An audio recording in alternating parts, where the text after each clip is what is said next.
শরীরটা খুব খারাপ। আসসালামু আলাইকুম, সবাই কেমন আছেন? আশা করছি সবাই ভালো আছেন। আপনাদের দোয়া ও ভালোবাসায় আমিও ভালো আছি। তো ঠান্ডা জ্বর, এখানে আমার প্রচুর শুটকি ভুনা খাইতে মন চাইতেছিল, আর আমি শুরু করে দিই শুটকি ভুনা করা।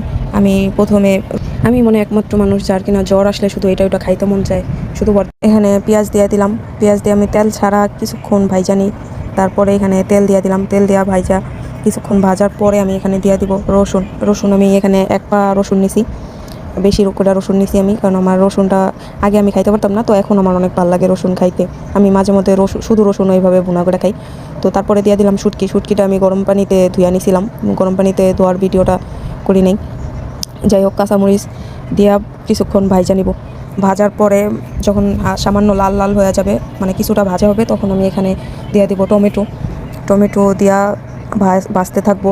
মানে আমি মশলি ছাড়াই মনে করেন যে রসুনগুলা সিদ্ধ করে ফেলি, তারপরে আমি মনে করেন যে মশলাগুলো অ্যাড করব।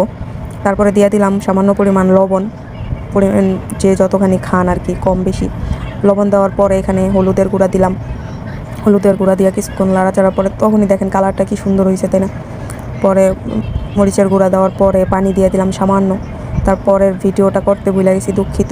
আসলে একটা কথা বলি আপনাদের সবাইকে, আপনারা হয়তো বা ভাবতে পারেন যে আমি এইভাবে মানে কীভাবে রান্না করি, আপনারা তো এইভাবে রান্না করেন না। তো একটা কথা বলি যে আমি কাউরে রান্না শিখাই না, আমি কোনো রেসিপি শিখাই না, ঠিক আছে? আমি ঘরে যেভাবে রান্না করি আপনাদের সাথে আমি সেটাই শেয়ার করি।